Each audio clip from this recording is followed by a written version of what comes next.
आज के स्टोरी बहुत ही खास होने वाले हैं, तो इस स्टोरी को ध्यानपूर्वक जरूर सुने। तो चलो स्टार्ट करते हैं। कामिनी बहुत ही खूबसूरत औरत थी।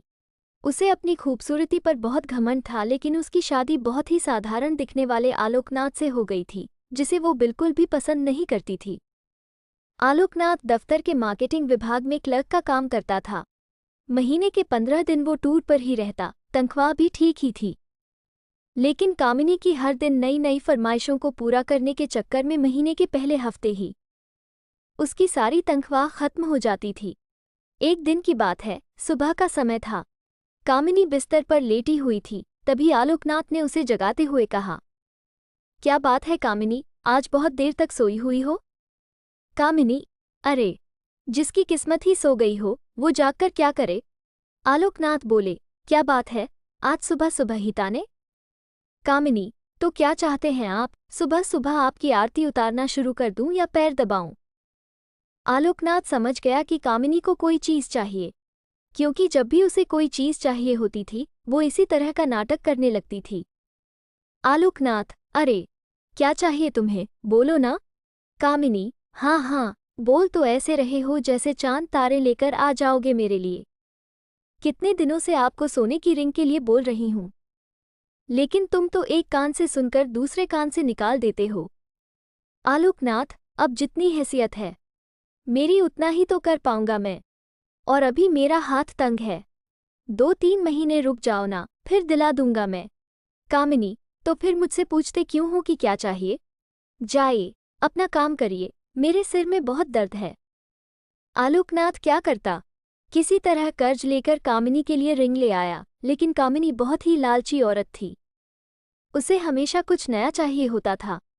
इस बीच कामिनी के पड़ोस में एक नया शादीशुदा जोड़ा अमन और सुप्रिया रहने के लिए आए। जब अपनी बड़ी सी कार में से अमन और सुप्रिया उतरे तो कामिनी अपनी बालकनी से उन्हें घूरते हुए सोचने लगी। कामिनी, मन में, वाह, कितना हैंडसम लड़का है, क्या मस्त कपल हैं दोनों, काफी अमीर भी लग रहे हैं दोनों। कितनी महंगी कार है इनकी, और एक मेरे पति हैं, न शक्ल अच्छी है और न ही कमाई। कामिनी को जब पता लगा कि ये जोड़ा बिल्कुल उनके बगल में रहने के लिए आया है तो वो उनसे दोस्ती करने के लिए मचल उठी। खास तौर पर अमन से उसकी दोस्ती करने की बहुत इच्छा थी। एक दिन वो उनके घर गई। उसने दरवाज़ा खटखटाया, दरवाज़ा अमन ने ही खोला। सामने से अमन को देखकर वो उस पर और भी लट्टू हो गई। कामिनी, जी वो, मैं आपके पड़ोस में रहती हूँ, थोड़ी चीनी चाहिए थी मुझे। अमन, जी, अभी देता हूँ। अमन, सुप्रिया सुप्रिया, जरा कटोरी में चीनी तो ले आना। सुप्रिया चीनी लेकर आ गई। अमन ने उसे कामिनी को देने को कहा। इस बीच कामिनी की नज़र अमन के घर पर थी। काफ़ी महंगी और एंटीक चीज़ों से सजा हुआ था उनका घर। जब सुप्रिया ने कामिनी को चीनी की कटोरी दी तो उसकी नज़र सुप्रिया के गले में पहने नेकलेस पर गई। उसने अंदाजा लगाया कि ये डायमंड का ही होगा। सुप्रिया और अमन दोनों ने कामिनी को घर के अंदर आने को कहा, तो उसने कहा कि फिर किसी दिन। कामिनी जब चीनी की कटोरी लेकर अपने घर गई तो आलोकनाथ की नज़र उस पर गई। आलोकनाथ, अरे, घर में तो इतनी सारी चीनी पड़ी है, फिर तुम पड़ोस से मांगकर क्यों ले आए? कामिनी, ये बात आपकी समझ में आ जाती तो आप अपने ऑफिस में क्लर्क नहीं होते। धीरे धीरे कामिनी अमन और सुप्रिया से दोस्ती बढ़ाने लगी। जल्द ही वो उनका विश्वास जीतने में कामयाब हो गई। कभी कभी सुप्रिया किसी काम से बाहर गई होती तो वो सुप्रिया की गैरहाजिरी में भी अमन के पास चली जाती और उससे घंटों बातें करती। अमन, हंसते हुए, अरे, बस करिए भाभी, आप तो हंसा हंसाकर जान ही ले लेंगी। कामिनी, अरे, ऐसा मत कहिए अमन, आपकी जान हमारे लिए बहुत कीमती है। हम तो आपके लिए अपनी जान भी दे सकते हैं, एक बार बोलिए तो। अमन, ये आप क्या कह रही है? कामिनी बोली, आप तो सीरियस ही हो गए। अब आपकी भाभी को आपसे मजाक करने का भी अधिकार नहीं है क्या? इनडायरेक्टली वो अमन को कई तरह के इशारे भी करती और उसे अपने झूठे प्रेम जाल में फंसाने की कोशिश भी करती, क्योंकि उसे पता था कि अमन बहुत ही अमीर है और वो उसकी सारी ख्वाहिशों को पूरा कर सकता है। लेकिन अमन अपनी पत्नी से बहुत प्यार करता था, इसीलिए वो कामिनी की इन हरकतों का कोई जवाब नहीं देता था। एक दिन की बात है, कामिनी अमन और सुप्रिया से मिलने उनके घर आई। सुप्रिया बोली, आइए आइए भाभी, हम आपकी ही बातें कर रहे थे। कामिनी, मेरी बात। सुप्रिया, अरे ये अमन तो हमेशा आपकी बात करते रहते हैं। कामिनी, अच्छा क्या कहते हैं अमन? सुप्रिया, यही कि आप बहुत अच्छी है। कितनी मज़ेदार बातें करती है। आपके जैसी पड़ोसी मिलना तो आजकल के समय में बहुत ही मुश्किल है। सुप्रिया के से मुंह से अपने लिए अच्छी अच्छी बातें सुनकर कामिनी मन ही मन बहुत खुश हो रही थी और उसे लग रहा था कि एक ना एक दिन तीर निशाने पर लग ही जाएगा। इस बीच सुप्रिया के भाई की शादी तय हो गई। उसके मायके वाले उसे बार बार बुला रहे थे, इसलिए सुप्रिया को शादी के 20 दिन पहले ही जाना पड़ा। अमन को इतनी लंबी छुट्टी नहीं मिलती, इसलिए उसने शादी के कुछ ही दिन पहले जाने का तय किया था। इधर कामिनी को जब पता लगा कि सुप्रिया 20 दिनों के लिए अपने मायके जा रही है तो उसने मन ही मन एक प्लान बनाया। कामिनी मन में, यही सही मौका है अमन को फंसाने का। आलोक भी बाहर है और सुप्रिया भी अपने मायके गई हुई है। सुप्रिया को मायके गए हुए अभी 2 ही दिन हुए थे। रात को 9 बजे कामिनी ने अमन के घर का दरवाज़ा खटखटाया। अमन ने ज़रा देर से दरवाज़ा खोला। कामिनी, क्या बात है अमन, बहुत देर कर दी दरवाज़ा खोलने में? अमन बोला, अरे भाभी, वो किचन में रोटियां बना रहा था। आपको तो पता है ना मुझे बाहर का खाना बिल्कुल पसंद नहीं है। कामिनी, अरे तो मुझे कह दिया होता, मैं बना देती। लगता है आप मुझे पराया समझते हैं। अमन, अरे नहीं नहीं भाभी, ऐसी बात नहीं है। मुझे खाना बनाना अच्छा लगता है। कामिनी, लेकिन मुझे ये अच्छा नहीं लगता कि मेरे रहते हुए आप किचन में खाना बनाएं। कामिनी भले ही अपने घर में कम ही खाना बनाती थी, लेकिन यहाँ तो उसका मकसद कुछ और था। वो किचन में गई और उसके लिए फटाफट खाना बनाने लगी। उसने ना सिर्फ खाना बनाया बल्कि अमन को खिलाया भी। अब तो कामिनी सुबह शाम उसके घर आती और उसका खाना बनाती। अमन को कामिनी का ये स्वभाव बहुत अच्छा लगा। एक दिन, अमन, कामिनी भाभी, मैं आपको क्या कहूँ? सच में आप मेरी बहुत मदद कर रही हैं, नहीं तो खाना बनाना और ऑफिस भी संभालना सच में बहुत मुश्किल काम है। एक दिन की बात है, कामिनी सुबह सुबह अमन के घर आई। अमन को लगा कि हर दिन की तरह वो खाना बनाने आई होगी, लेकिन हर दिन वो 8 बजे के बाद आती थी।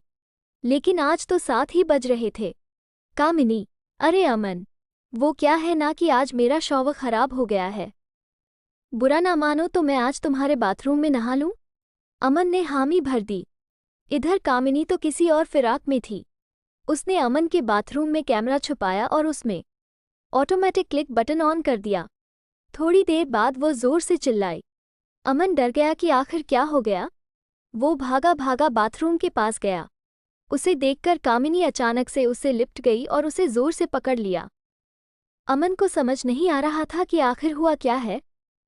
इधर कैमरा अपना काम कर रहा था। कामिनी बहुत देर तक जब उससे लिपटी रही तो अमन को भी अब अच्छा लगने लगा था। लेकिन अचानक अमन को लगा कि उससे गलती हो रही है, इसलिए उसने उसे झटके से हटाया। कामिनी, ओह सॉरी अमन। वो क्या है ना कि नहाते नहाते अचानक से पता नहीं कहाँ से दो छिपकली बाथरूम में निकल आई। उसे देखकर ही मैं डर गई और जोर से चिल्ला पड़ी।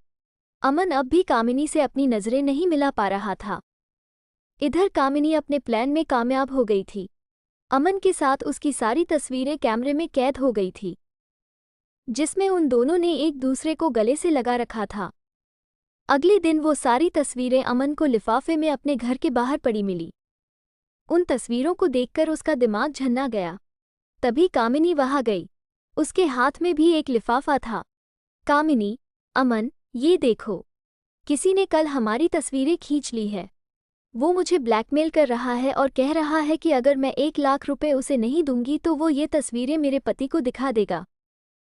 अमन देखो, मैं एक सीधी शादी भारतीय नारी हूँ। मुझे नहीं पता कल किसने ये हरकत की है। अमन को भी कुछ समझ नहीं आ रहा था। उसने 1 लाख रुपए कामिनी को दे दिए। हालांकि उसे कामिनी पर रत्ती भर भी शक नहीं था, लेकिन कामिनी ने एक बार फिर से उससे 5 लाख रुपए मांगे तो उसका दिमाग ठनका। फिर भी उसे ज्यादा शक नहीं हुआ। उसने 5 लाख रुपए भी उसे दे दिए। लेकिन जब अमन सुप्रिया के पास जाने की तैयारी कर रहा था तो कामिनी ने फिर से उसे 2 लाख रुपए मांगे। इस बार अमन को लगा कि दाल में जरूर कुछ काला है। हालांकि गलती उससे भी तो हुई थी। अमन ने बहुत सोचा और उसने सुप्रिया से माफ़ी मांगते हुए उसे सारी बातें बता दी। सुप्रिया उसी समय अपने मायके से अमन के पास लौट आई। उस दिन कामिनी जब शाम को 2 लाख रुपए लेने आई तो उसने सुप्रिया को देखा। सुप्रिया को देखकर उसका चेहरा उतर गया। कामिनी, अरे तुम कब आई सुप्रिया? सुप्रिया, जी अभी आई हूँ भाभी। उसके बाद सुप्रिया ने अमन और कामिनी की सारी तस्वीरें उसे दिखाई और कहा, सुप्रिया, भाभी, आपने मुझे बताया क्यों नहीं कि कोई आपको इन तस्वीरों के लिए ब्लैकमेल कर रहा है? मैं अभी इन तस्वीरों को लेकर पुलिस स्टेशन जा रही हूँ। पुलिस का नाम सुनते ही कामिनी के होश उड़ गए। उसे अपनी पोल खुलने का डर सताने लगा। उसने पुलिस स्टेशन ना जाने की बात उनसे कही लेकिन सुप्रिया अड़ी रही। आखिरकार कामिनी टूट गई और रोते रोते उसने अपना गुनाह कबूल कर लिया। सुप्रिया, मुझे शर्म आती है आप जैसी औरतों पर जो अपने मतलब के लिए दूसरे मर्दों को फंसाती हैं। अरे आलोक भैया, में क्या कमी है? वो बेचारे तो आपको हर खुशी देने की कोशिश करते हैं, लेकिन पता नहीं आपको ऐसा क्या चाहिए जो आपका लालच खत्म ही नहीं होता। कामिनी को अपनी गलती का एहसास हो गया था। उसने उन दोनों से माफ़ी मांग ली, लेकिन अमन और सुप्रिया ने कुछ दिनों बाद अपना फ्लैट खाली कर दिया और वो कहीं और रहने चले गए। तो दोस्तों, आपको ये मज़ेदार कहानी आपको कैसी लगी, हमें कमेंट करके ज़रूर बताएं। अगर आपको अच्छा लगा तो मेरे चैनल को लाइक शेयर सब्सक्राइब ज़रूर करें। मिलते हैं नेक्स्ट वीडियो में, तब तक के लिए बाय।